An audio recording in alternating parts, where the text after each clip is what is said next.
근데 이제 한 가지 더 노력해야 되는 거는 그래도 이게 그냥 제 어떤 관념이나 어떤 제 지식적인 그런 거에 파묻히면 진짜 안 되겠다. 그러니까 내 지식적인 과시라든지 막 나는 원어를 본다 뭐 이런 식으로 그런 건 아니고 최대한 만약에 들을 수 있는 분들한테는 개념에 대해서 최대한 좀 설명을 해드릴 수 있는 그러한 언어적 활동은 좀 필요하겠다는 생각이 그건 조금 들더라고요. 이제 그 이후에 그걸 소화를 못하시면 그거에 대해서야 뭐 사실은 그거는 뭐 저희가 그러니까 그 복음이라는 것도 사실 저희가 전파하는 건 아니잖아요. 어떻게 보면 그렇죠. 그냥 성령이 하시는 거니까. 예. 그러니까 그리 예수가 이 땅에 오셔서 예. 하셨던 것도 보면 예. 하나님의 의에 이끌려서 예. 당신의 뜻으로 한 건 없었어요. 예. 사실은. 진짜 그게 자기 의지가. 예. 예. 그 모든 것들이 다 어떻게 보면 조금 좀 저런 말하면 차압이라고 예. 하면 안 되지만 아니요 진짜 차압당해요. 그렇게 돼서 하나님 뜻에 의해서 이끌렸던 건데 사실 우리의 그 지금 이 본성들은 인간의 본성들은 뭘 좀 알잖아요. 저도 그렇지만 안다고 하면 상당히 판단력이 강해지고 비판력이 강해져요. 그렇지 못한 것에 대한 근데 그게 솔직히 보면 정말 그것이 마음에 풀어진 케이스들이라면 그게 내 안에 먼저 비판과 판단으로 돌아오거든요. 그렇죠. 자기에 대한 돌아오고. 그렇죠. 또 다른 나에 대한 예. 그러다 보면 상대도 그 또 다른 나를 볼 수밖에 없거든요. 아, 그렇죠. 타인에 대한 어떠한 윤리적 도덕적 타락들 그럴 수 있겠구나. 목사가 왜 저래? 뭐 성도가 왜 그래?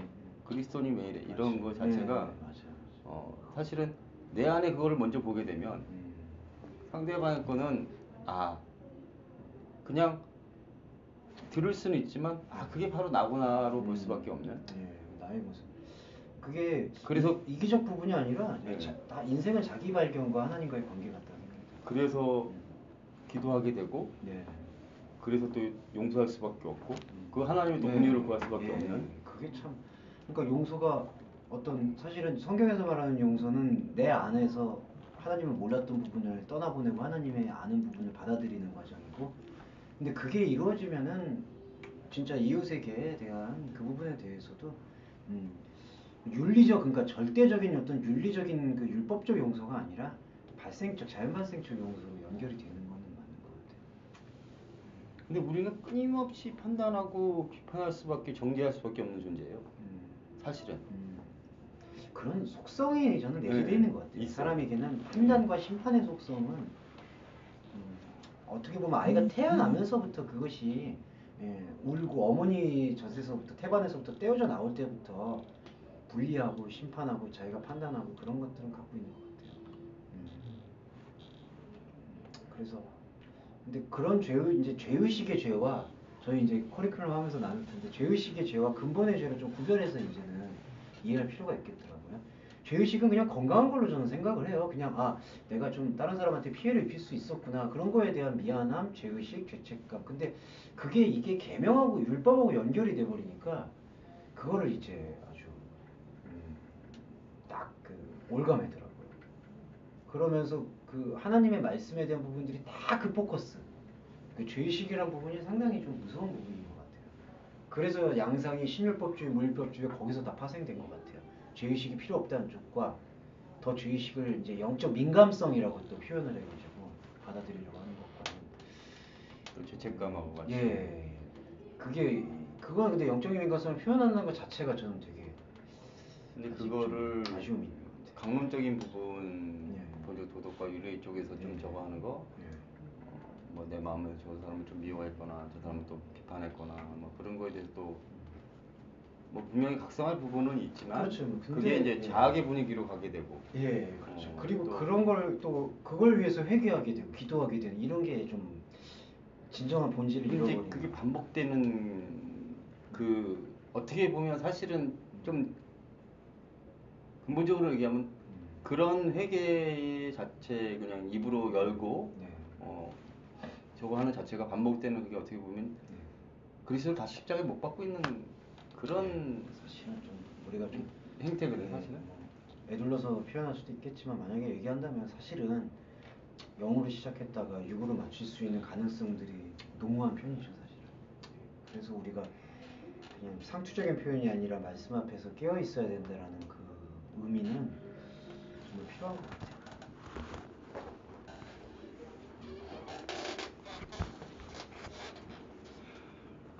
이고 저건 영의 생각이다라는 그런 영지주의적인 분리의 사고방식이 아니라 일단 육이라는 하나님과는 떨어져 있는 상태에서 쌓아 올린 생각들을 거두어내고 영적인 생각을 본 다음에 그 영적인 생각을 가지고 다시 육을 보게 되는 게 그게 사도 바울이 말하는 그 몸의 상태를 표현을 하는 것 같아요. 근데 이제 구별을 할 때 그렇게 영과 육을 그렇게 구별만 하게 되는 그런 목표를 갖게 되면 이제 그거를 영지주의라고 표현할 수가 있는 것 같고 그거를 구별한 다음에 구별한 자아를 가지고 내한테 주어져 있는 삶을 감당하는 게 이제 그리스도론의 핵심이 되는 것 같아요. 아, 오늘 오셨어요. 들어오시죠. 뭐 좀 갖고 오셔야 돼요. 음료수 저희 프로그램 할 때 한번 나누면 좀 좋을 것 같고요. 저는 이거 드시면서 드시면서 잘 이거 보니까 많이 이거 안 있으시네요? 저는 예전에 좀 이걸 썼어요. 근데 로고스 그 많이 만들어 주셨다고 해서 그렇죠. 주변에 그런 사람이 있는 게 좋은 것 같아요. 모르는 모임도 지금까지 올 수 있었던 것도 그래서 또 전 선생님 이렇게 뵐 수 있게 된 것도 다 그 과정의 역할이 아닌가. 그런 거 이제 빠지려고 하는.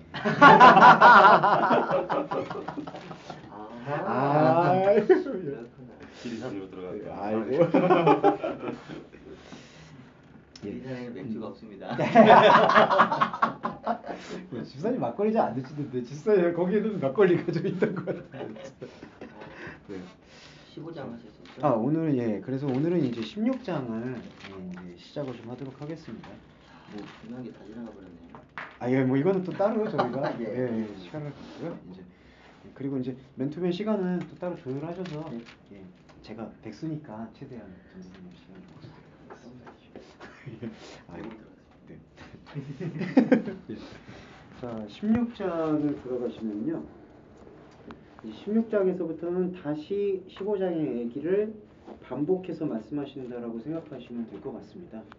15장에서 포도나무와 그 가지의 비유를 말씀하시면서 사랑 안에 거하는 그 상태, 성부 하나님과 성자 예수님, 그 다음에 성령과 우리, 삼위일체를 얘기할 때는 꼭 성령과 우리를 같이 보시는 게 가장 정확한 삼위일체적 해석이라고 봐요. 왜냐하면은 성령님은 따로 계시는 게 아니라 성령님은 원래 계시지만 우리가 성령님을 성령님이라고 부를 수 있게 되는 근거는 예수 그리스도의 말씀이 성령을 통해서 풀어지게 될 때 이게 성령의 역사구나. 나에게서 그게 고백되어질 때 비로소 그게 삼위일체가 성립이 되는 거거든요. 그러니까 그냥 교리적으로 따로 성부가 있고 성자가 있고 성령이 계셔 이렇게 얘기하는 거는 어떻게 보면 그냥 종교적인 표현이 될 수가 있고요. 우리가 성령이라고 얘기하게 될 때에는 성령님은 우리 안에 계신 분이기 때문에 우리가 꼭 같이 포함이 되는 거를 그거를 표현할 때 영적 삼위일체라고 표현할 수가 있는 것 같습니다. 그 삼위일체에 대한 이야기를 15장에서 계속 풀어냈던 것 같고요. 16장에서는 그 의미가 어떻게 보면 정말 동일하게 반복되는데 동일하게 반복됨에도 불구하고 저번에 이제 제가 그 표현을 드렸던 것처럼 이 요한복음이 갖고 있는 특성은 점강순환이라고 표현을 할 수 있을 것 같아요. 그게 뭐냐면은 이제 점점 강하고 깊어진다. 이게 요한복음이 갖고 있는 복음의 특성인 것 같습니다. 그러니까 사실은 어떤 의미나 내용이 요한복음은 1장에서 21장까지 일관되어 있는데 내용과 의미가 일관되어 있는데 계속 파고 들어가는 그런 깊이가 달라지는 것 같아요. 그래서 이제 이 점강순환의 특성을 갖고 있다라고 얘기할 수 있을 것 같고요. 특별히 그 중에서도 요한복음 안에서 14장에서 16장은 그 예수, 하나님, 그 다음에 나, 보혜사 이 관계를 설명해주고 있는 말씀의 부분이고요. 이 말씀이 아까 말씀드렸던 것처럼 이게 영적 삼위일체인데 이 영적 삼위일체에 대한 이야기가 14장에서 16장에서는 거의 동일하게 나오고 있습니다. 근데 이제 이렇게 구조가 깊어지고 있죠. 16장이 그렇기 때문에 절정이라고 얘기할 수 있는 것 같아요. 그래서 이제 그 요한복음이 갖고 있는 말씀의 특성, 특히 다락방 강화라고 얘기하고 있는 13장에서 17장의 내용에서 13장은 입문이고요. 들어가는 단계. 17장은 기도. 이거를 14장과 16장의 이 절정의 말씀을 하나님한테 예수님이 우리를 대신해서 올리는 그 과정으로 볼 수가 있습니다. 그래서 사실은 우리의 기도는 이 14장과 16장을 이제 깨우치는 거예요. 우리의 기도. 그리고 이렇게 깨우치면은 그 깨우치는 우리의 그 생명의 예배를 통해서 그 예배를 가지고 17장에서는 우리의 중보자 되시는 예수님이 하나님에게 우리가 깨우쳤던 바를 이렇게 올리는 것을 볼 수가 있습니다.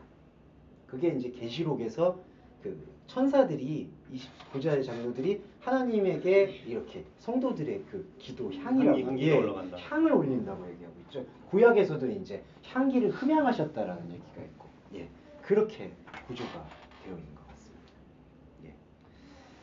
이 구조를 갖고 있다라는 것을 유념을 하시고 16장에 참여를 하시면 좋을 것 같습니다. 일단 한글역을 읽고요. 그 다음에 한글역과 좀 차이 있는 부분을 보고 풀이를 하고 그런 방식으로 진행하겠습니다.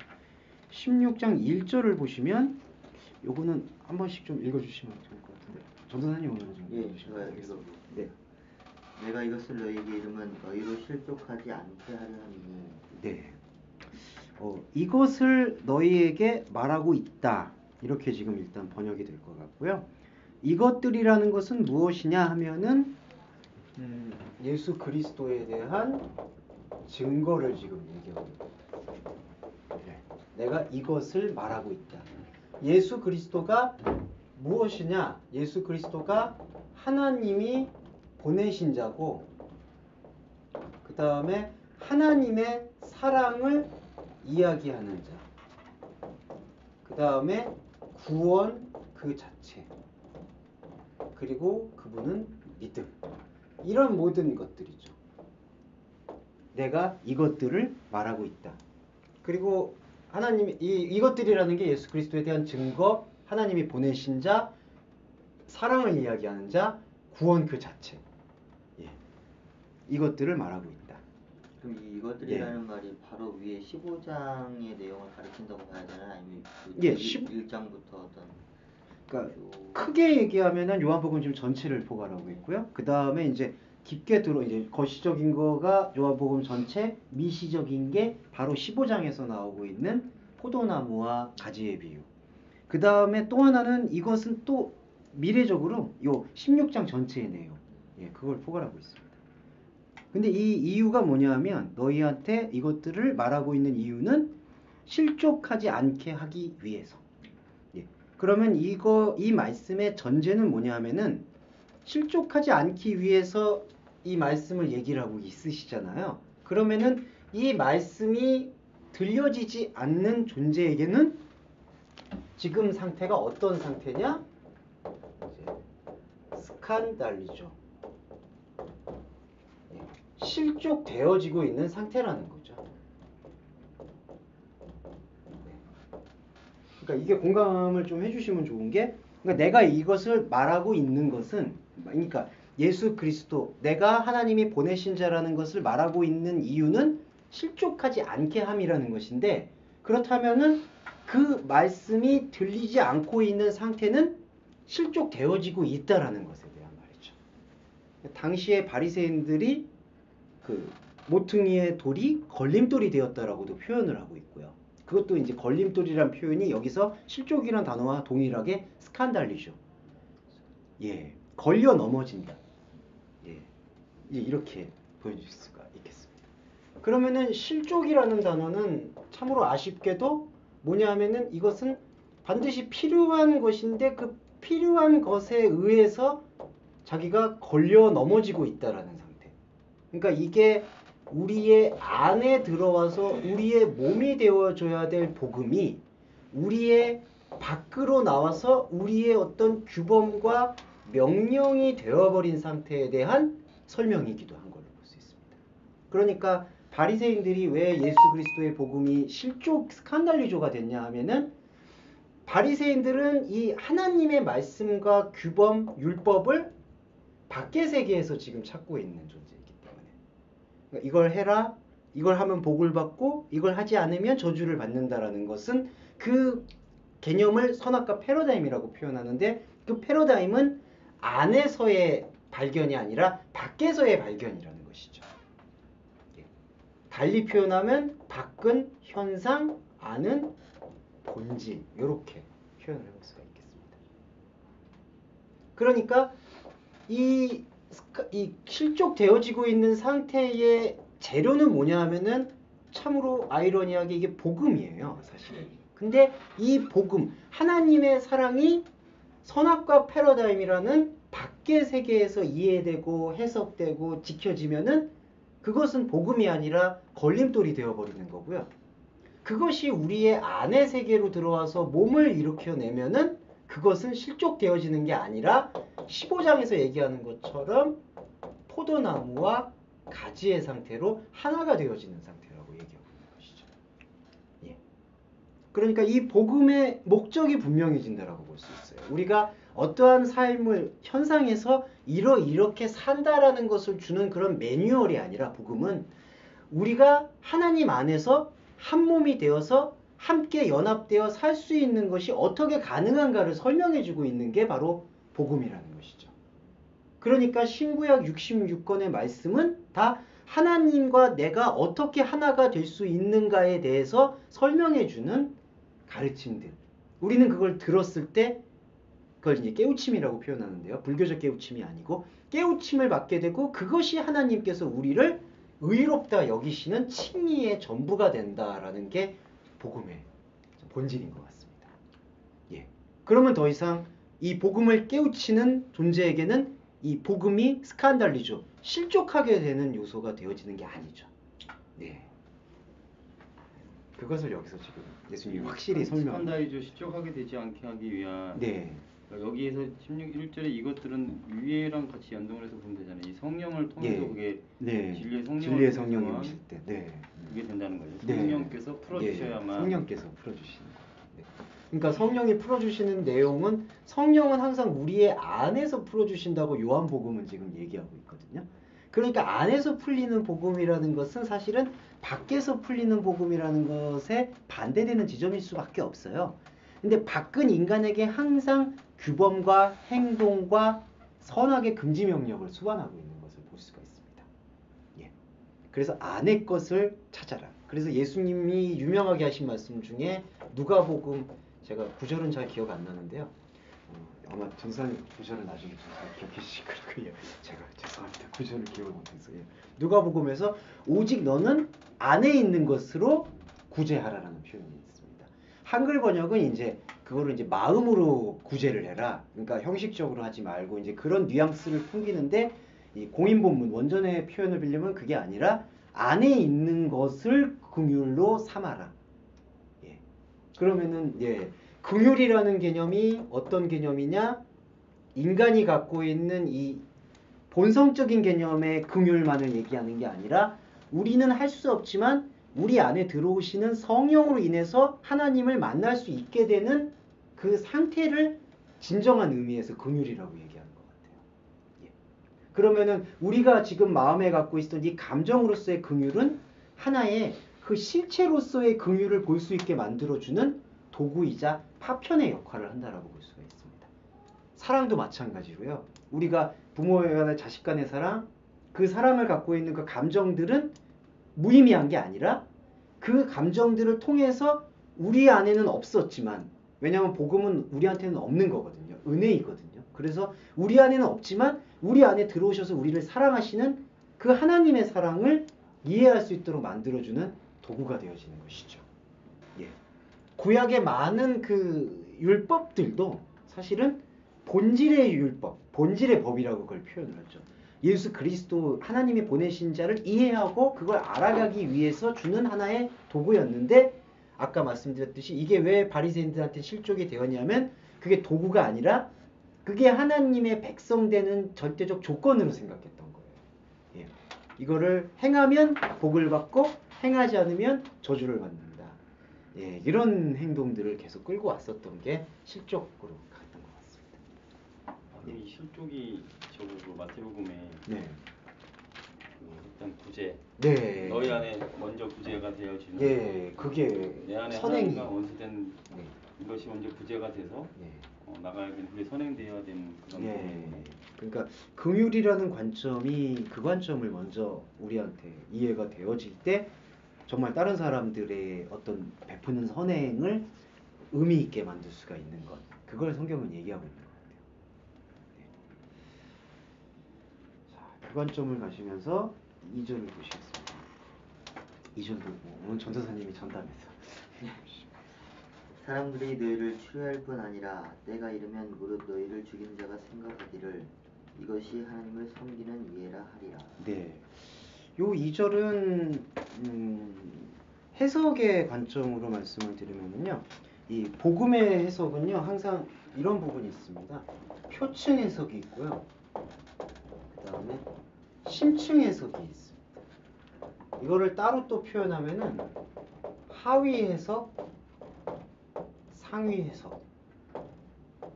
이건 신학적 표현만이 아니라 사실은 우리가 그리스도인으로서 신앙생활을 할 때 필요한 그 방법이거든요. 표층 해석과 하위 해석은 눈에 드러나 있는 상태, 현상적인 것 안에서 의미를 찾는 과정이고요. 그것도 필요하고 심층 해석은 그렇게 현상적으로 드러나 있는 의미 안에서 우리에게는 없었던 그 하나님의 뜻을 찾는 것. 요게 심층 해석의 본질이라고 볼 수가 있습니다. 그래서 표층 해석은 하나의 그 영의 자리를 만드는 거라면은 심층 해석은 영의 의미를 충만케 하는 과정이라고 얘기할 수가 있습니다. 그 대표적인 게 이제 예수님이 비유가 아니면 아무것도 말씀하시지 않았다라고 했을 때 이 비유라는 게 뭐 없는 거를 이렇게 예시를 들었다라는 표현이 아니라 하나님의 생각과 우리의 생각은 완전히 다른데 이사야서에 빌리면 하나님의 생각과 우리의 생각은 완전히 다르다라고 표현했거든요. 그 다른 하나님의 생각이 인간의 생각 안으로 들어와서 인간의 생각 안에서 인간의 생각으로 풀리는 게 아니라 인간의 생각 안에서 하나님의 생각을 말한다. 그거를 비유라고 얘기할 수가 있습니다. 예. 그래서 하위 해석과 표층 해석은 일단 인간 안에 들어와서 인간의 말과 언어로 표현되고 있는 하나의 해석이고요. 그 다음에 해석은 심층 해석. 그 안에 있는 영의 의미를 찾는데 영의 의미를 찾는 심층 해석은 항상 이러한 논지들이 이렇게 풀려나와요. 심층 해석에서는 다른 사람에게 주목되는 게 아니라 하나님께서 불러주시는 자기 자신에게 주목되는 특성을 갖고 있어서 나와 거짓 나, 다른 나 이런 형태를 띠고 있습니다. 그러니까 이 내 안의 사건이라는 게 강조가 되죠. 예. 그럼 요 나를 네. 하나님의 원형으로서의 나를 봐야 되고. 예, 그렇죠. 요게 이제 예, 하나님이 발견해 주신 그리스도의 생명으로서의 나를 봐야 네. 되고 저런 거짓 네. 나와 다른 나가 네. 아담 안에서 나왔던. 네, 죄된 나, 죄의 뿌리의 나. 그다음 이 다른 나는 이 죄된 뿌리의 나에게서 벗어났지만 아직 이 나와 하나 되지 않고 있는 상태. 뭐 이렇게.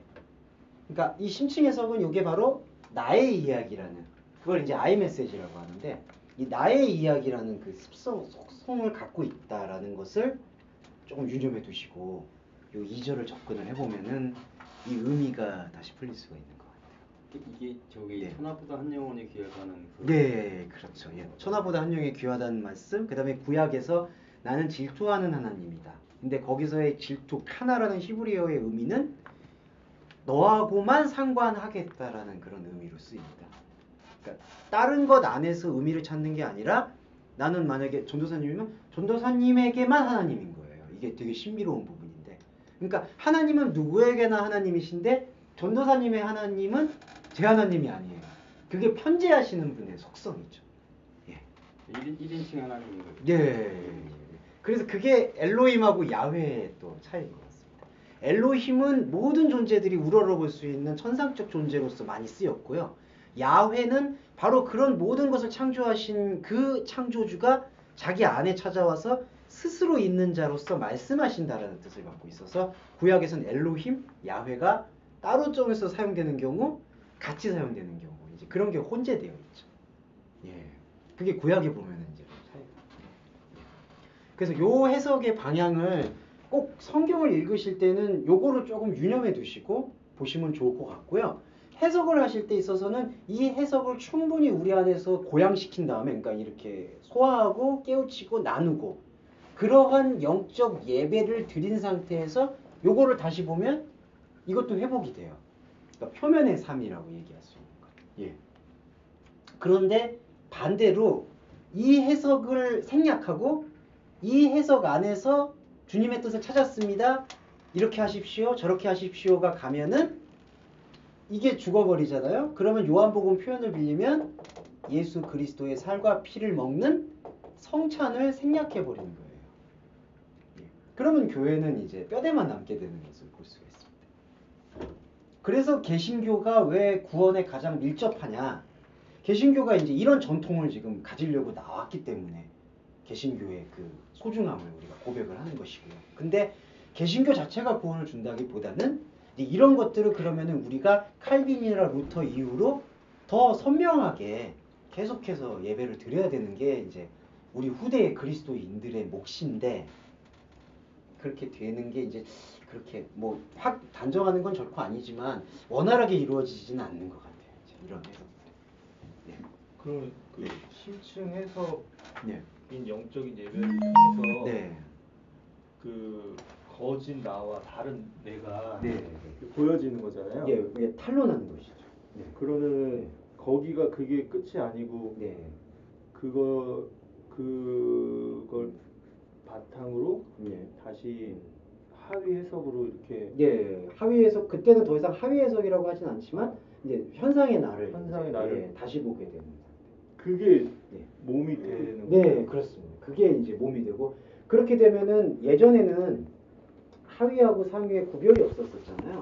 그러면 이거는 하위라는 개념 자체가 아니라 그냥 하나님을 모르는 나거든요. 근데 하나님께서 하나님을 알게 해주는 말씀을 통해서 상부와 하부를 나누시는 거죠. 예, 거룩한 사역, 구별 사역. 그렇게 해서 하부를 보고 상부를 보니까 상부의 비춤이 이 하부를 비추는구나. 이제 이러한 깨우침을 갖게 되는 거죠. 그렇게 해서 다시 보게 되는 하부는 구별된 나로서 보게 되니까 더 이상 거짓된 나로 살지가 않고 하나님이 발견해 주시는 나로 살게 된다. 그런 영적 원리를 설명해 주고 있는 것 같아요. 네. 이게 영지주의와는 결정적 차이점 같습니다. 왜냐하면 영지주의적 해석은 표면 해석 자체를 떨구어내고 깊은 것을 찾으려고 하고 있어요. 근데 그거는 또 다른 의미에서 욕망이 되는 거예요. 왜냐하면은 하부를 볼 수 있어야지 상부가 있거든요. 상부만 존재한다는 거는 마귀의 욕망이고 하부와 상부를 같이 볼 수가 있어야 된다. 예. 그런 취지에서 제가 좀 장황하게 말씀을 드렸던 건 요 2절에서 사람들이, 이제 사람들이라고는 표현을 안 했고요. 3인칭 복수를 사용해서 그들이 너희를 출교할 것이다. 예, 먼저는 여기서 출교. 그들이 너희를 그들이 너희를 출교할 것이다. 그 다음에 두 번째는요, 뭐냐 하면은 때가 온다. 근데 때가 온다라고 여기서 표현했는데요. 한글 번역은 때가 이르면 이렇게 되어 있는데 이 대목이 엘케타이 호라가 쓰였는데 이거는 호라가 때라는 표현인데요. 때가 오고 가고 있다. 예. 그러니까 한글 번역에서는 요 헬라어 동사 엘코마이를 온다라고만 번역을 했는데요. 요 헬라어 의미는 고하고 컵이 같이 있어가지고요. 그러니까 오고 가고 있다. 활동한다라고 얘기하고 있습니다. 활동하고 있다. 그러면은 마지막으로 무슨 때가 활동하고 있느냐? 너희들을 죽이고 있는 사람이 이게 하나님한테 섬기는 예배라고 생각하게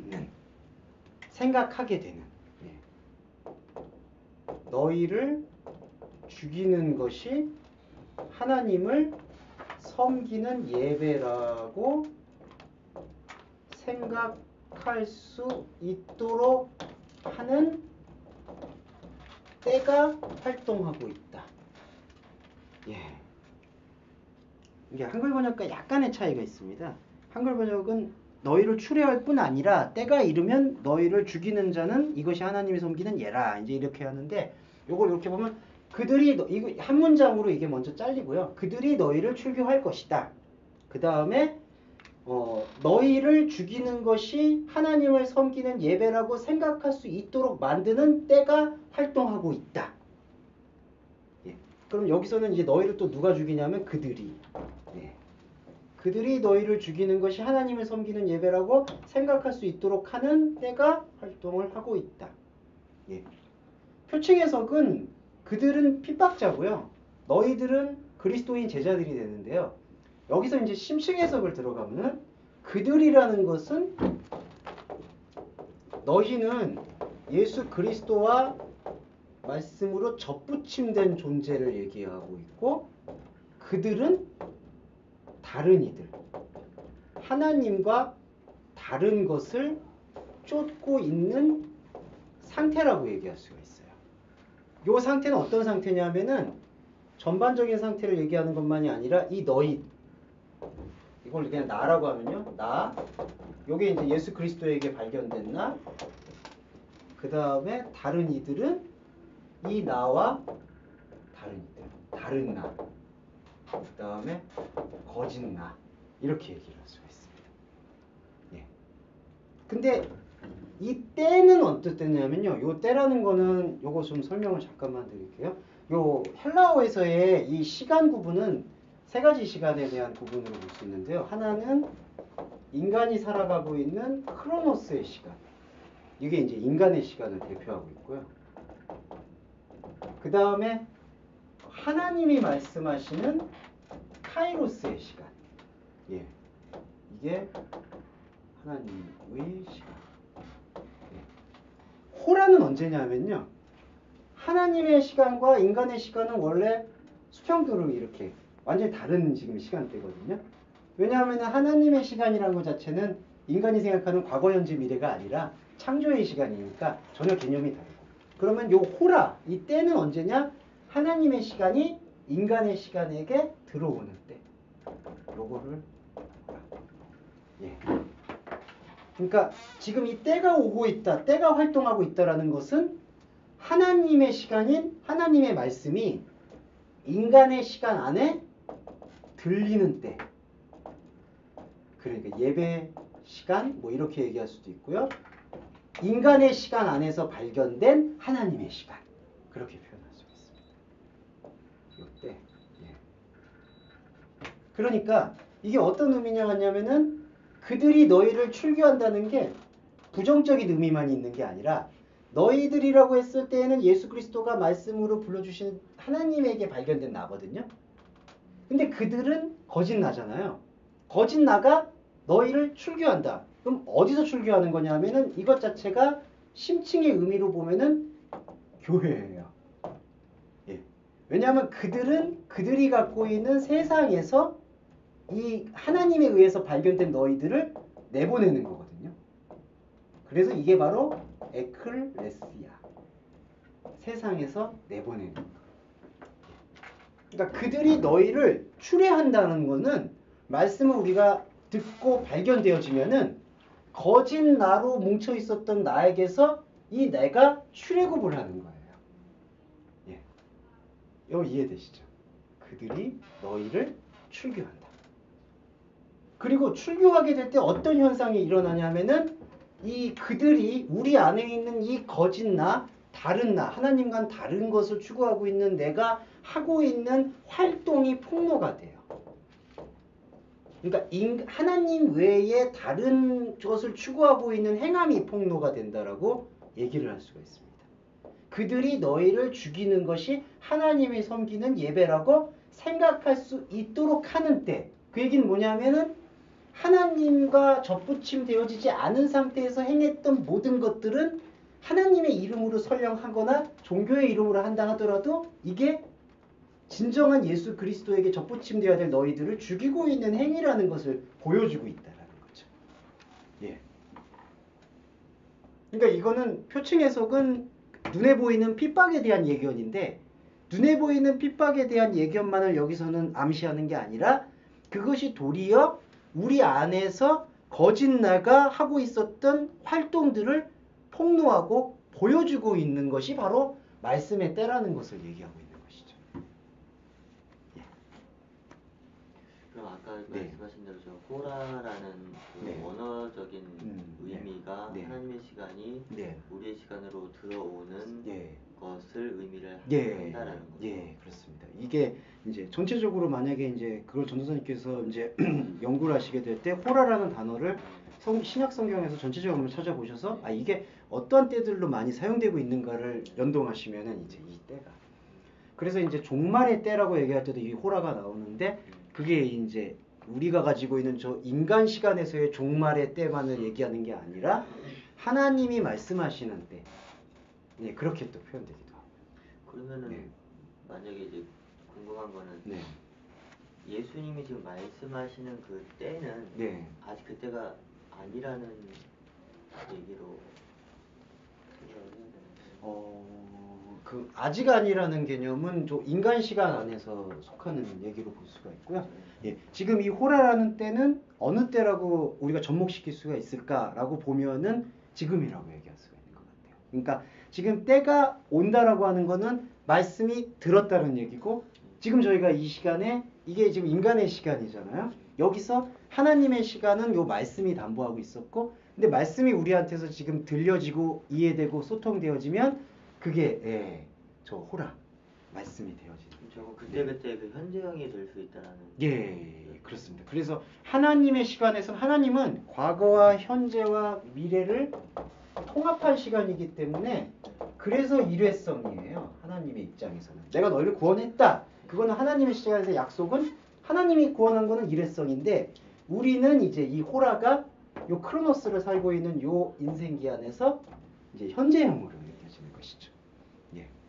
그래서 우리가 이제 영과 진리의 예배를 저 현재형에 주어진 시간에서 하나님께서 약속하셨던 그 약속의 말씀을 계속해서 풍요롭게 듣게 될 때 그게 몸된 교회가 되어지고 예, 생명의 칭의가 된다. 그렇게 정리해 볼 수가 있겠습니다. 그리고 이러한 예배 행위에서는 사실 이 행위들이 무의미하다라는 것을 이제 자각할 수 있어야 된다는 거죠. 왜냐하면은 지금 이 호라에 발견되어지는 게 너희들이거든요. 그러면은 우리가 여기서 조금 집중하실 게 호라의 활동에 반응하고 있는 너희들이 무언가를 행해가지고 발견되어진 건지 아니면 무언가를 공덕을 쌓아서 된 건지 사실은 그게 아니라는 것이죠. 왜냐하면은 이 호라는 카이로스에서 크로노스로 일방적으로 찾아온 수직적인 행위거든요. 그거를 이제 은혜라고 얘기하는. 그리고 그것을 그리스도가 하나님이 우리에게 주신 선물이다. 이렇게 표현합니다. 그러면은 우리의 행위가 인간의 시간 속에서 무언가 쌓아 올리는 그런 것과는 전혀 무관하게 하나님께서 사랑하셔서 우리한테 찾아오시는 그 사랑을 발견하는 게 우리 행위의 사실은 전부가 되어야 된다고 얘기하고 있는 것 같고요. 야고보서가 그러한 행함이 없는 믿음을 죽었다라고 이제 얘기한다. 예. 그러니까 우리는 만약에 전도사님이 지하철 타시고 여기 오셔서 이 호라에 대한 발견과 느낌을 만약에 나누지 않았다. 뭐 이제 그런 가정은 좀 그렇지만 그러면은 그 행함에 대해서는 가라앉아 있는 거고 다른 행함에 대해서는 살아 있는 거죠. 그러니까 여기서 이 행함을 통해서 이 본질적인 행함을 가지고 다른 일들을 하게 될 때에는 그 다른 일들이 더 이상 무의미한 일들이 아니라 이 호라를 갖고 있는 사람의 행위가 되니까 그게 하나님의 일로 이제 귀속이 될 수가 있는 거고요. 근데 그게 아닌 상태에서 이 호라를 발견하지 않는 상태에서 행하는 것들. 그러니까 이게 그 거짓 내가 하고 있는 활동들이 오히려 하나님의 자녀를 죽이고 있다라는 사실을 인지하지 못하는 상태에서 행위를 계속 반복하게 되면은 그거는 계속 하나님의 은혜와는 멀어지는 그 자기 행위를 쌓는 과정인 것 같아요. 네. 요게 2절의 예를 볼 수가 있습니다. 그리고 16장 3절도 요와 같은 의미로 그들은 아버지를 그리고 나를 깨닫지 못하기 때문에 너희들에게 이러한 일들을 행할 것이다. 예. 이러한 일들이 뭐냐 하면은 우리에게는 이게 복음이죠. 죽이는 일들. 예. 포이에마. 이게 누가 지금 하냐? 그들이. 그들은 어떤 존재냐? 아버지와 나, 예수 그리스도를 그노시스, 깨닫지 못하는 상태. 예.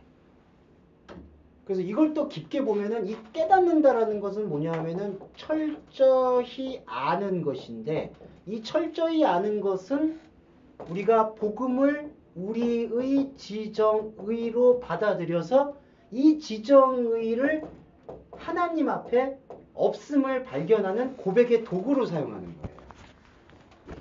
그러니까 깨닫는다는 게 아까 표층의 의미를 받아들여서 심층의 의미를 보는 과정인데 여기서 십자가 사건이 개입이 되거든요. 어떤 의미냐면 표층의 의미가 우리한테 지금 지정의로 들렸잖아요. 지금 저희가 이 전도사님께서 이 글을 읽으셨잖아요. 이게 바로 지가 동원된 거고 몸이 움직였을 때 정이 동원된 거고 뜻이 움직였을 때 의가 동원된 거거든요. 그래서 지정의를 동원을 해서 표층을 보아서 표층 안에서 성령을 통해서 심층을 보게 되니까 지정이라고 표현되고 있는 인간이 갖고 있는 행위 전반에서는 이 은혜가 나오지가 않대더라. 이 은혜가 발견되지가 않는구나. 그래서 의 없음을 심층 해석에서는 고백하게 되어져요. 그래서 이렇게 들어가게 됐대요. 여기서 인간의 지정의로 예배했더니 인간의 행위에서 하나님을 기쁘게 할 수가 없다라는 것을 발견하는 게 복음이거든요. 그럼 복음은 그것으로 하여금 우리로 하여금 십자가를 경험하게 해줘요. 그리스도와 함께 죽고를 경험하게 해줘요. 그 다음에 동시에 그리스도와 함께 죽으면 그리스도와 함께 산다라는 것을 똑같이 보여주고 있으세요. 왜냐하면 때가 오고 있기 때문에. 그러니까 여기서 16장 3절에서는 이런 일을 행하고 있는 것은 지금 깨닫지 못하고 있는 상태임을 보여주고 있다는 거죠. 그리고 이 그들은 우리가 가지고 있는 인간의 의지와 노력의 전부를 얘기하고 있어요. 우리의 인간의 의지와 노력은 아버지와 아버지 보낸 자를 그노시스하지 못하는 거예요. 근데 이게 어떻게 복음이 되느냐? 우리가 이 말씀을 지금 우리에게 허락하신 성령과 함께 읽고 있잖아요. 그렇기 때문에 나는 할 수 없는 것을 내 안에 성령이 하시기 때문에 우리는 깨달을 수가 있게 된다는 거죠. 예, 그러니까 사람의 지식으로 깨닫는 게 아니라 말씀을 듣게 되고 그 심층에 대한 의지를 갖게 될 때 우리의 인간의 의지를 꺾고 하나님의 의지가 개입되는 노예의지, 인간의 노예의지가 죽고 하나님의 자유의지가 살아나는 그러한 관계를 여기서 살펴볼 수가 있습니다. 네.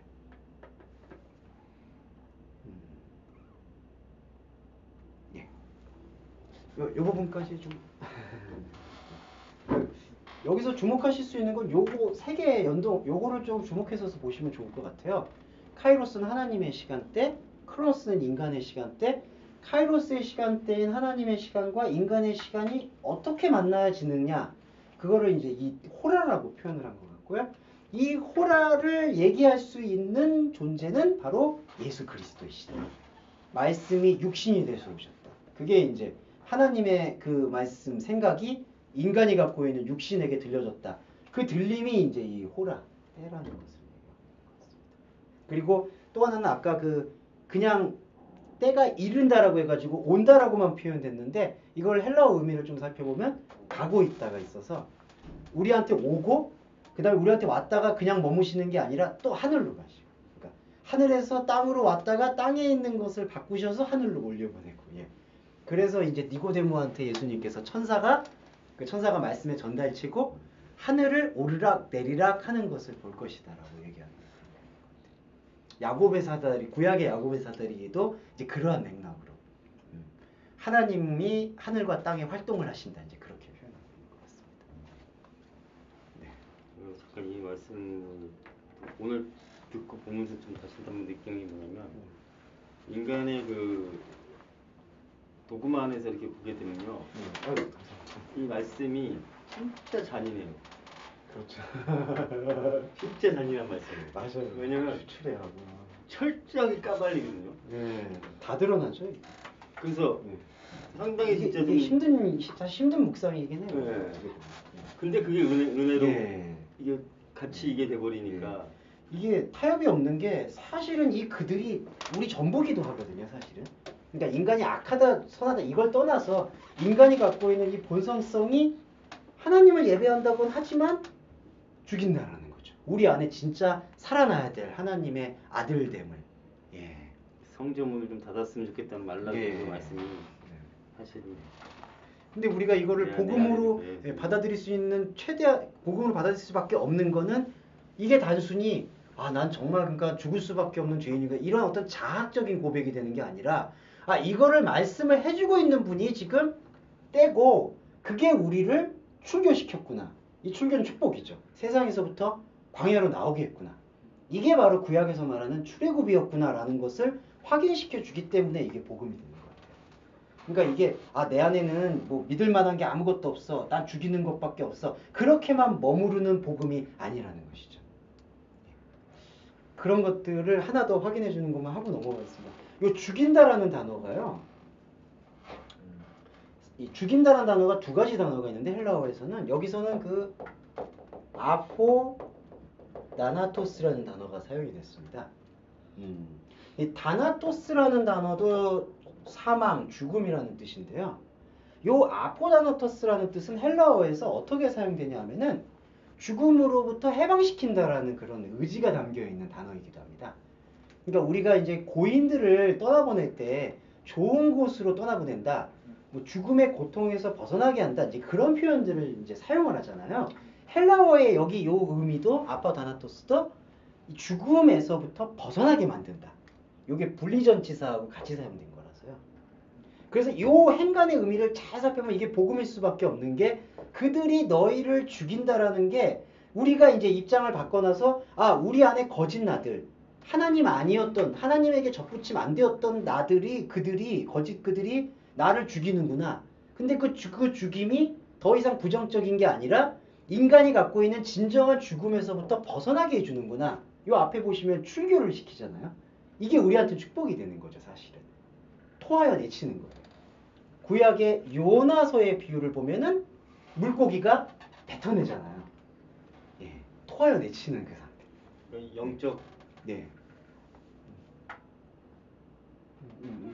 내가 규정한 죽음인데 네, 부활로 네, 그렇죠. 이게 그리스도와 함께 죽고 그리스도와 함께 살 수 있게 만들어주는 이 관계의 난 발전. 날마다 죽노라 했던 게 어떤 네. 영적 측면에서 해서 예. 드러나는 거기도 하고.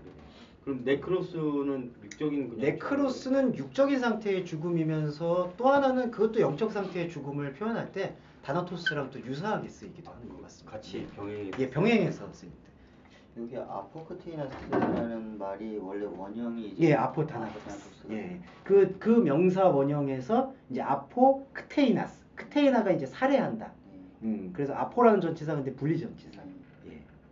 너희를 죽인 사람들이 여기서 사람마다 하나님에게 요 드린다라는 게 예배한다라는 단어고요. 예, 프로세페로인.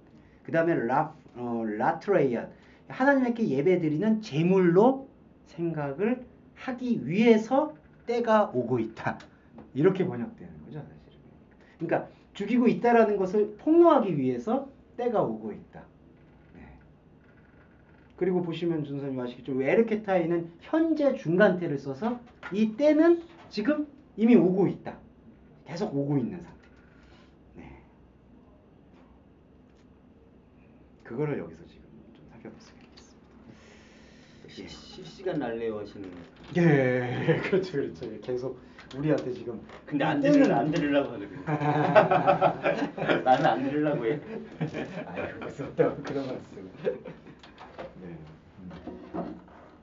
예, 이 부분을 좀 설명을 드렸고요.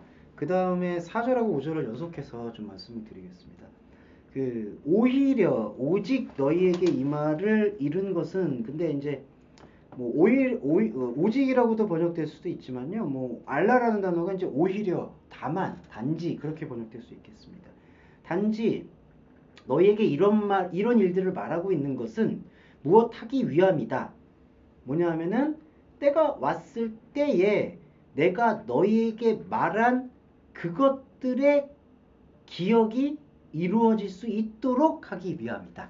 예, 제가 좀 원전의 의미에 맞게 좀 번역을 다시 드렸습니다. 그러니까 한글 번역은 이 말을 이룬 것은 너희로 그때를 당하면인데 그때를 당한다라는 의미는 여기서 좀 적합지가 않은 것 같고요. 예, 호라가 왔을 때 이거는 그때를 당한다라는 거하고는 좀 다른 의미로 얘기할 수가 있을 것 같아요. 그때를 당하면 내가 너희로 이 말한 것을 기억나게 하려 합니다. 그러니까 이러한 이제 번역의 의도는 그 때라는 것이 지금 출교하는 때라고 지금 이제 계속 그러니까 표층의 상태에서 그때를 당한다라고 지금 이렇게 번역을 하고 있는 걸 볼 수가 있습니다. 그렇죠. 이제 느낌이 앞에서 이제 출교하고 막 죽이면서 아버지를 알지 못하는 자들이 핍박할 거다. 그러면 그때에 내가 이렇게 거봐 출교할 거야. 그리고 핍박할 거야. 그거를 기억나게 할 것이다. 이제 이렇게 해석하는 경우가 많은데 그거는 표면적 해석이고요. 그게 나쁘다 좋다가 아니라 심층으로 다시 읽을 필요가 있는 거죠. 예. 문법적으로도 그렇고요. 그러니까 그러면은 이건 어떻게 되느냐? 내가 너희한테 지금 이 말들을 하는 것 그거는 또한 복음이고요.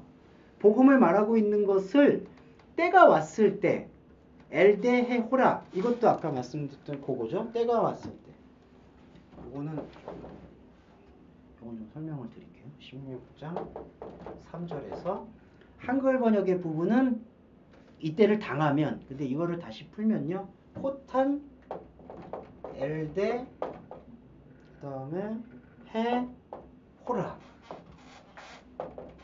그 때가 엘데가 아까 그 에르코마의 변형입니다. 그래서 활동이라고 명명할게요. 오고 가는 거니까 그때가 활동하고 있을 때에 때가 두 개 나와요. 호탄도 요 때라는 표현이거든요. 상황에. 예. 그러면 이거는 지금 어느 의미를 품고 있느냐? 아까 말씀드렸듯이 이 때가 활동한다라는 것은 인간의 시간에서 하나님의 시간이 접점을 갖는 거를 호라라고 얘기했고요. 여기서 호라는 그렇기 때문에 하나님이 말씀하시는 때 그 다음에 하나님의 말씀하심이 활동하고 있는 때는 언제냐? 요거 보시면요. 여기서 이렇게 내려오잖아요. 이제 하나님 시간과 우리 시간에서 하나님이 말씀하고 우리가 듣잖아요. 요 때는 수직이고 요 때는 수평이고. 요 공감되시죠? 야, 그쵸. 요게 바로 하나님이 이렇게 말씀하신 거고요. 우리는 이렇게. 그러니까 좀 이거는 도식적으로 보면은 지금 이거는 하나님에게서 들어오는 거잖아요. 이 말씀은. 그러니까 위에서부터 아래로 들어오는 거고요. 우리 때는 지금 이 시간이죠. 이 공간이 있고 모였고 지금 흐르고 있고. 예. 그래서 이 말을 하고 있는 것은 지금 복음을 얘기하는 것은 바로 지금 이 때에 이 하나님의 말씀하시는 때가 움직이고 있는 우리의 상황에 내가 너희에게 말했다는 것을 여기서 내가 너희에게 말했다라고 얘기하고 있는데요.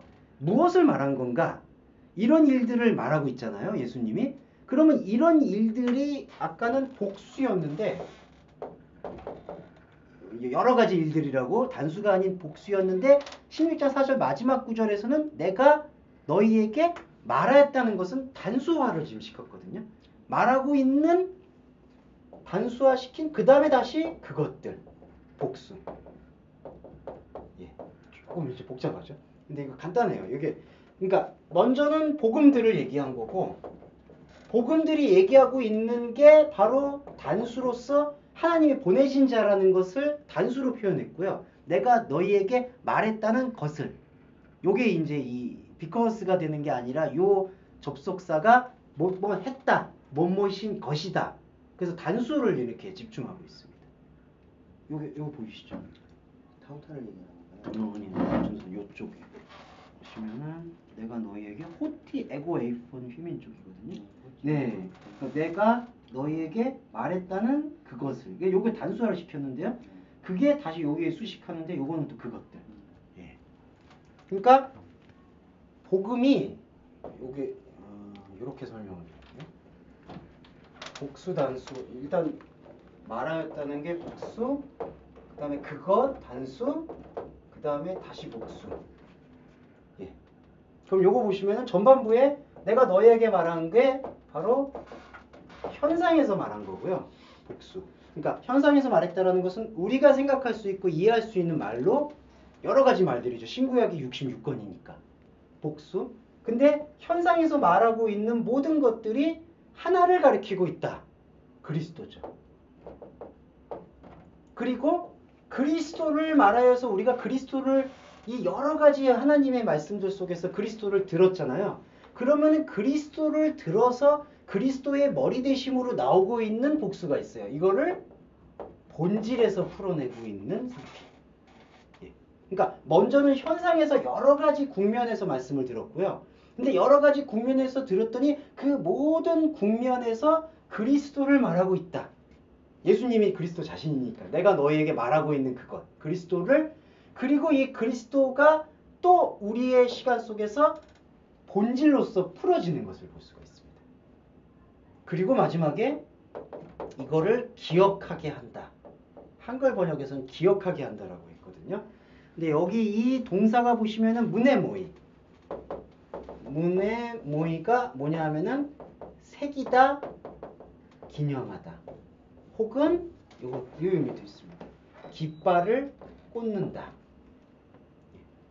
이게 중요한 게요. 이 기억하게 하다라는 건 뭐냐면 새긴다라는 의미와 같거든요. 이 의미는 어디에서 찾아볼 수 있냐면은 같은 저자로 알려져 있는 요한계시록에 보시면은 생명책에 기록한다라는 의미가 나옵니다. 기억한다는 것은 우리가 현상에 살고 있는 현상에서 현상의 말들을 들었어요. 근데 예수 그리스도에 대한 성경의 말씀을 들었더니 성경의 말씀이 풀리는 것이 그리스도로 풀렸대더라. 그리스도로 풀린 것에 대한 생명의 과정을 다시 복수로 풀었어요. 본질에서. 근데 이거는 단수의 비춤을 받고 있는 복수죠. 이것들이 기억되게 되는 게 바로 새기는 건데 어디에 새겨지냐? 계시록에 보면 생명책에 새겨지는 거예요. 하나님의 자리에. 그러니까 이게 기억된다는 게 이 인간 생각에서 이렇게 다시 기억난다. 이런 회상을 얘기하는 게 아니라 하나님 차원에서 하나님의 기억과 하나님의 기록으로 남게 된다라는 것을 여기에서는 지금 포괄적으로 암시를 하고 있습니다. 각인시키신다. 예, 그렇습니다.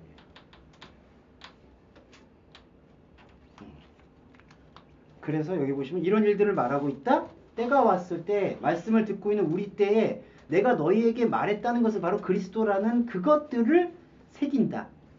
그러면서 이제 뒷부분을 다시 보시면은요. 뒷부분은 이런 일들을 너희한테 처음으로부터 말한 것이 아니라 내가 너희와 함께 있었기 때문에 처음으로부터 말하지 않았다. 예, 다시 번역 드릴게요. 그러나 너희한테 이런 일들은 내가 너희와 함께 있었기 때문에 처음으로부터 말한 것이 아니다. 예.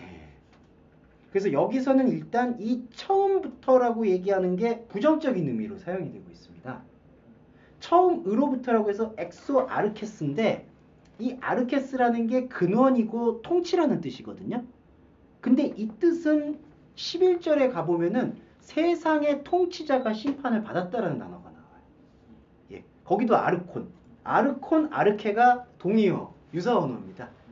그러니까 여기서는 내가 너희한테 이러한 말들, 이거는 어떤 말들이냐? 본질의 말들, 영적인 말들을 아르케로부터. 근데 여기서 아르케가 근원이라는 뜻인데 어떤 근원이냐? 사람의 근원이라는 얘기예요. 하나님의 근원이 아니라. 그러니까 세상의 통치로부터 말하는 것이 아니다. 지금 이 논리는.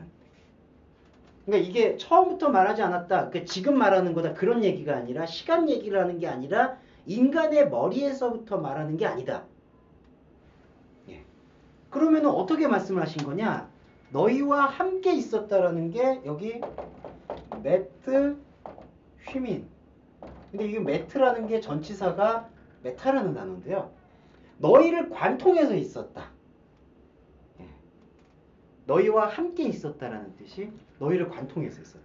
그러니까 예수님은 이렇게 설명이 될 수가 있는 것 같아요. 시간관으로 아까 인간의 시간, 하나님의 시간 이렇게 봤는데 하나님의 시간에 그러니까 이렇게 이게 하나님의 시간대고요. 이렇게 요게 인간의 시간대인데 처음으로부터 말하지 않았다는 얘기의 의미는 여기서 나와서 말한 게 아니다.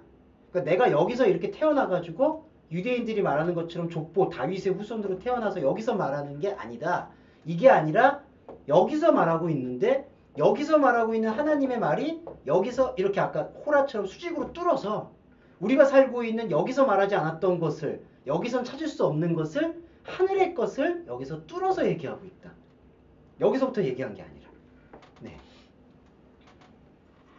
그래서 여기서부터 말한 게 아님을 우리가 하나님께서 이게 직접적으로 우리에게 말씀하셨다라는 사실. 그래서 우리의 몸을 관통했다는 사실.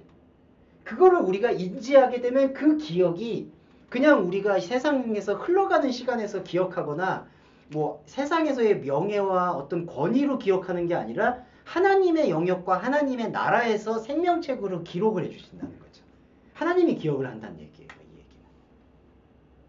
예. 예, 그걸 여기서 이렇게 풀어보세요.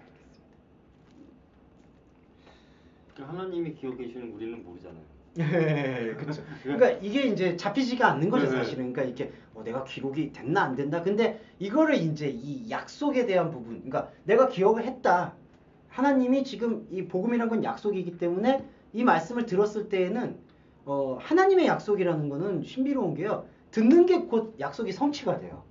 그러니까 우리 인간의 약속은 만약에 조선님 다음 주에 뵐게요.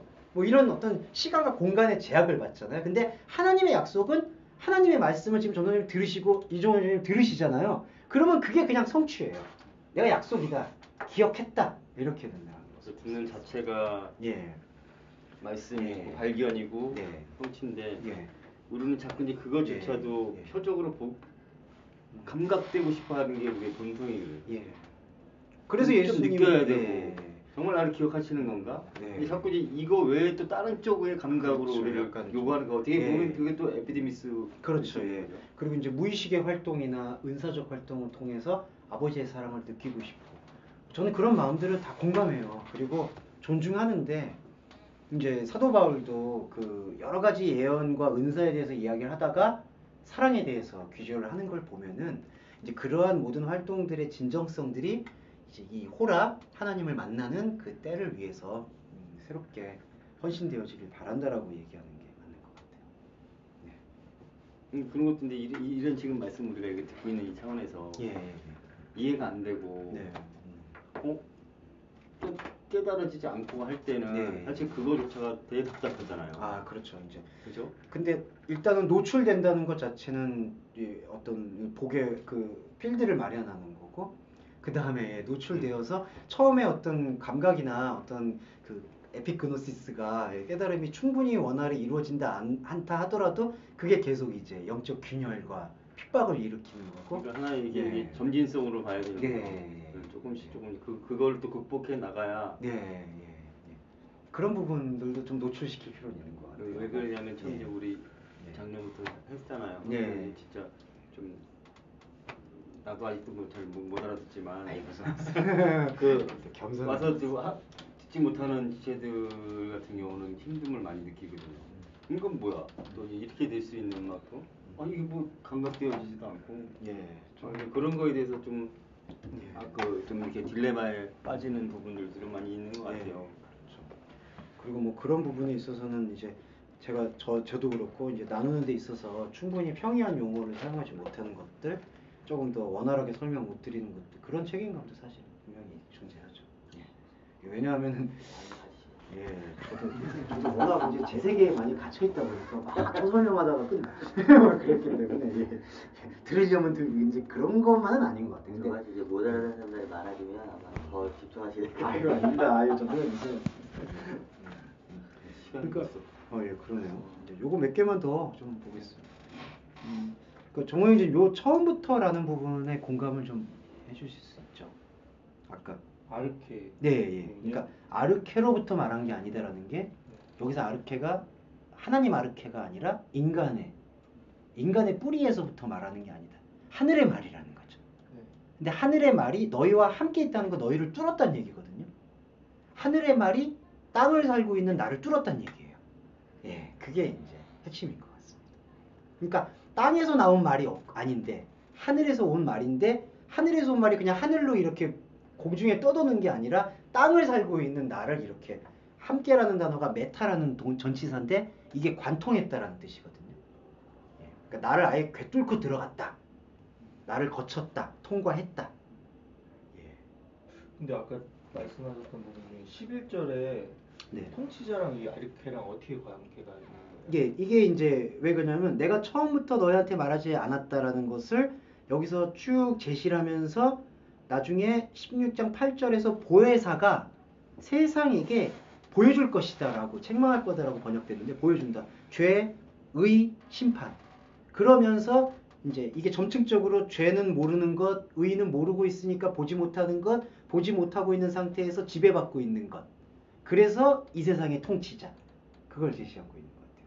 그러니까 그 통치자가 바로 우리의 머리 노릇을 하고 있다라는 사실을 지금 설명해주고 있는 거를 전반부에서 16장 4절에서 내가 너희에게 이 말은 아르케로부터 말하는 게 아니다라는 것을 좀 더 강조한 것 같아요.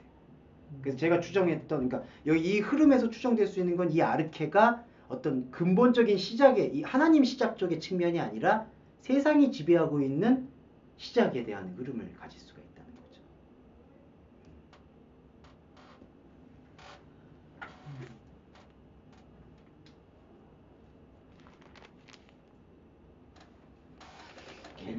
개념은 이해가 되는데 네. 이름 뭐랄까 이 연관성이 아직 이렇게 확 와닿진 않네요. 이게 좀 전후 맥락에 대한 부분들. 그러니까 말하자면 이제 네. 그게 우리에게서 네.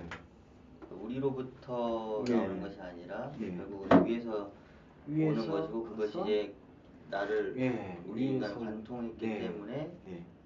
너희로부터 예. 말했다는 것을 예, 기억된다.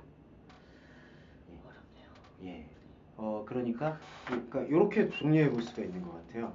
이게 이 전도사님에게서부터 나오는 말이 아닌, 사람에게서 나오는 말이 아닌 하나님에게서 나오는 말이 하나님의 차원에서 떠도는 게 아니라 전도사님이 갖고 있는 마음과 생각 안으로 뚫고 들어왔다는 얘기거든요. 그렇기 때문에 뚫고 들어온 말들의 그런 목적이 뭐냐? 모든 이 말씀이 하나님이 보내신 자를 기억하고 있다. 예. 그거를 설명하면은 그 설명에 대해서 우리가 듣잖아요. 그러면 아까 기억되어지는 게 어디에 기억이 되냐 하면은 말씀하시는 때에 기억이 되니까 호라. 그 호라의 목적은 인간이 갖고 있는 이 크로노스에 머물게 하는 게 아니라 크로노스에서 들었던 말씀이 하나님의 말씀이니까 그 하나님의 말씀이 저 카이로스 하나님의 차원으로 올려보내는 거죠. 그게 기억되어진다라고 얘기될 수 있는 것 같아요. 예. 예. 그러니까 이런 부분들을 좀 지금 편하게 들으시고요. 예. 그 다음에 표층 해석하고 같이 이렇게 그럼 이건 표층은 이런 얘기인데 이건 이런 의미가 있을 수 있겠구나라는 것을 이제 이렇게 연동을 하시면은 적합할 것 같습니다. 이게 좀 난이도가 높아요, 사실은. 왜냐하면은 원전을 보시는 분들도 아르케 하면 무조건 하나님 쪽을 생각을 하거든요. 아르케면 근원인데 그럼 그게 하나님이지. 근데 그렇지만은 않다는 것을 이 맥락을 보면은 느낄 수가 있으실 거예요.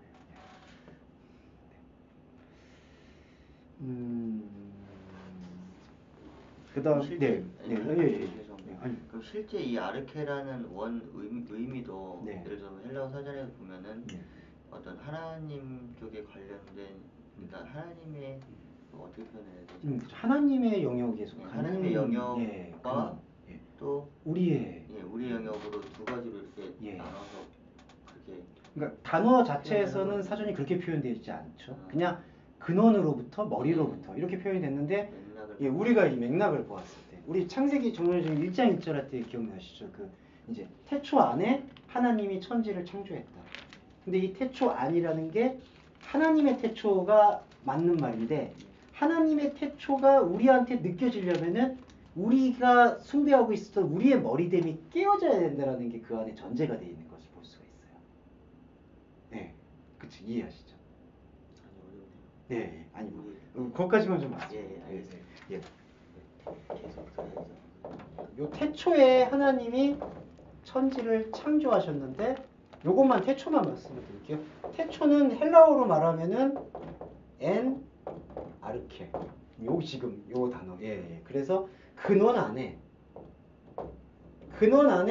하나님이 천지를 창조하셨는데 이 근원 안이 1차도 1, 2, 3차로 말하면 1차는 하나님의 근원이 되고요. 근데 하나님의 근원 안에서 하나님이 창조를 하셨거든요.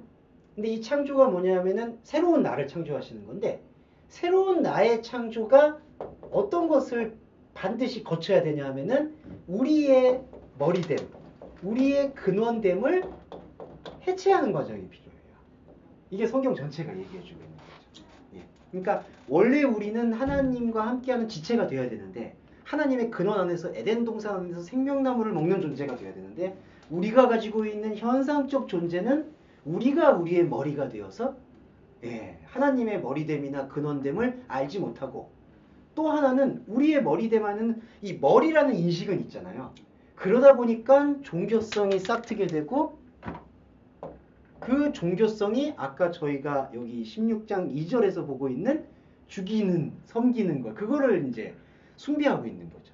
그러니까 이 근원을 보게 되는 게 아니라 이거를 안 죽이고 여기 안에서 계속 이제 숭배하고 있는 활동이 죄송해요. 제 활동이 바로 선악과 패러다임의 전형이다. 그래서 이거를 그러면은 불교라든지 캐톨릭이라든지 이슬람은 우리가 우리 의지로 이거를 꺾으려고 하는 거죠. 번뇌와 집착이 있는 우리의 근원을 수행과 뭐 공덕과 방법을 통해서 끊어내자.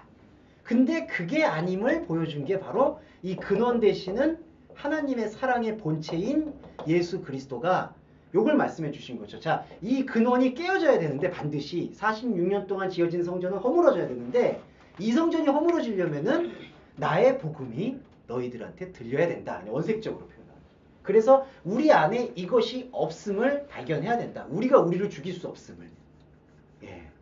그거를 통해서 이 하나님의 근원이 우리의 근원을 깨어내고 하나님과 우리 나의 하나됨의 근원이 펼쳐지는 거죠. 그럼 이게 네. 세상 임금이 네. 되는 거죠. 예. 두 번째가. 예, 그렇죠. 이 두 세상 번째가. 임금이 예. 심판 받은가? 심판 받고 있다. 근데 심판을 예. 이미 받았다라고 하는 거예요? 아니요. 심판 받아지고 있다. 받아지고 있다. 예. 그러니까 우리의 근원은 심판 받아지고 있다라고 표현했는데 그게 심판이 뭐냐면 크리노인데 이것도 구별이에요.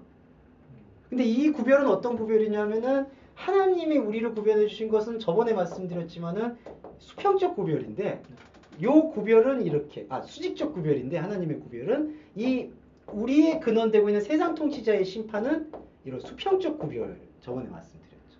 네. 그래서 이렇게 피라미드를 쌓아가는 구별. 네. 그게 심판받고 있는 이미 심판 받아지고 있는 세상의 상태가 돼요. 그럼 이게 십자가가 네. 아닌가요? 그렇죠, 그렇죠. 세상 세상의 통치자가 심판 받아줬다는 게 십자가 선포죠.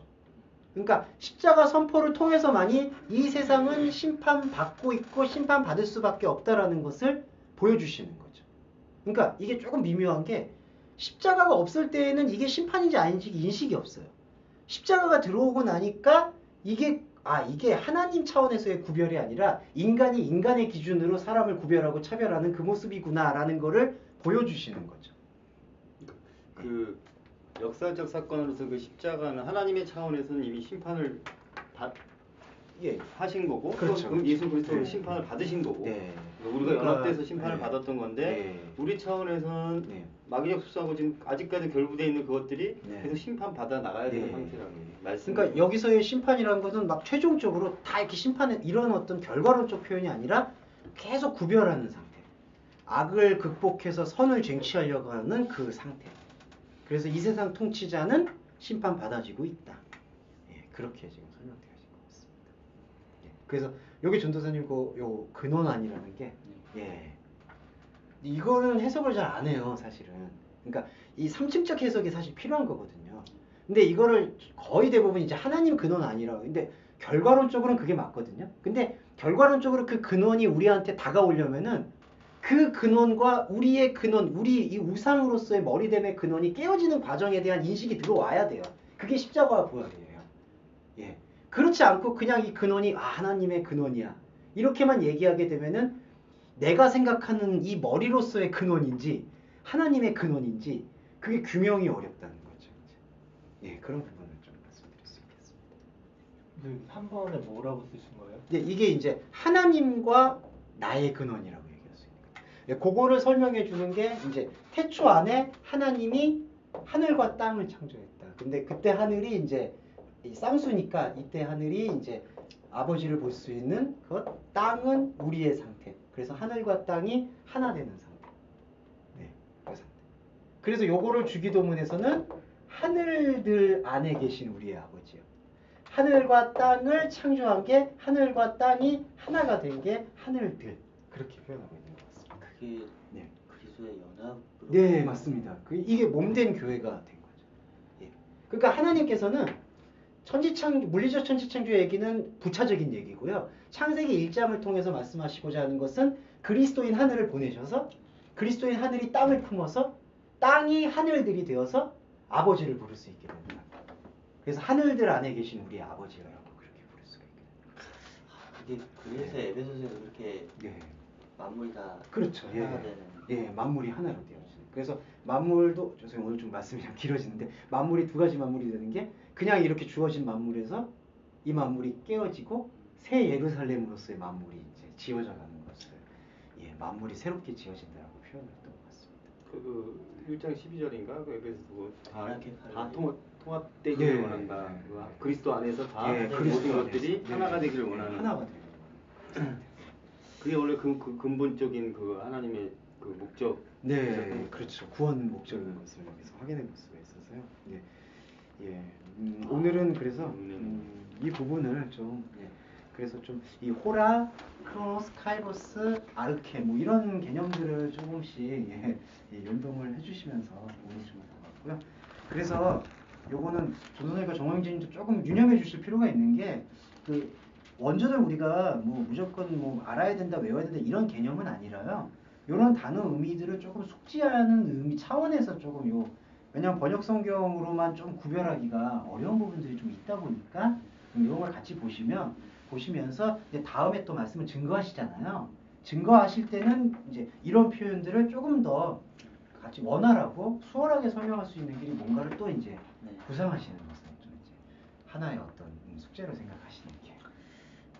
그러니까 제가 이제 죄송하다는 말씀드리는 건 저는 이렇게밖에 좀 표현을 못 드리는 게 이제 아쉬운 거. 근데 더 좋고 더 이제 풍요로운 설명이 있을 텐데 이제. 몇 년이 걸리더라도 명심하시면 좋을 것 같아요. 그러니까 예수님께서 하나님을 사랑하고 이웃을 사랑하는 것 안에 모든 율법과 선지자가 다 들어가 있다라고 말씀하셨기 때문에 그게 계명을 지키는 거고 지킨다라는 것도 헬라어로 풀면은 자세히보다 관찰하다, 주시하다는 뜻이기 때문에 계명을 지킨다라고 했을 때 인간이 갖고 있는 생각은 계명이라는 게 무언가를 행하고 지켜야 된다는 이미 전제가 있기 때문에 계명을 지켜라 이렇게 들어오면은 이렇게 행위가 먼저 앞서지는 것 같은데요. 그게 아니라 계명은 예수 그리스도를 얘기하고 있기 때문에 예수 그리스도에 대한 것을 계속해서 관찰. 그 관찰이란 단어 자체가 해부하듯이 본다라는 뜻이거든요. 그러니까 아예 현미경으로 다 샅샅이 흩어내듯이 본다는 얘기이기 때문에 우리는 사실 이걸 아무리 자세하게 보는 게 지나치지 않다고 생각해요. 계속 이렇게. 그게 계명 지키는 예. 그러니까 구약이 말하고 있는 모든 그래서 산상수훈을 자신 있게 말씀드리면 율법의 1.1획이라도 패하지 않고 다 이루는 거예요. 그게. 예. 그리고 너의 의가 바리새인과 서기관들의 의보다 낫지 않으면 천국에 못 들어간다는 것도 우리가 성취할 수 있는 거죠. 차원이 다른 의가 되니까. 그 야다에서 아는 게 그냥 하나님 뜻인 거예요. 네, 그게 정확한 것 같습니다. 그러면 자연 발생이 나와요. 그거는 걱정 안 하죠. 그러니까 이거 계속 제일 우려하시는 게 그러니까 듣기만 하면 뭐하냐라는 그런 질문이신데 근데 들으면 나오게 돼 있어요. 왜냐하면 아까 크로노스라는 건 인간이 활동할 수밖에 없는 장면이에요. 근데 이제는 활동하는 게 하나님의 들음이 우리 안에 약속을 들어왔고 그 약속은 말씀이고 말씀은 몸이거든요. 그러니까 이게 파생이 되는 거예요. 그러면 내가 주어진 삶에 대해서 이제는 하나님의 의지와 함께 연합해서 행동하게 되는 거예요. 근데 예전이라고 말씀드려서 죄송합니다. 예전하고는 달라지는 게 그게 뭐 그리스도인이라면 이렇게 해야지. 누구의 말이나 생각에 의해서 자기가 나 이렇게 해야지 하는 게 아니라 자기 안에서 내가 내 안에 계신 그리스도와 함께 하는 데 있어서 무엇이 행동하는 게 필요할까라는 것으로 초점이 거기에 맞춰지는 거죠. 그러니까 누구한테 보이는 삶을 사는 게 아니에요. 예. 네, 나와 있습니다.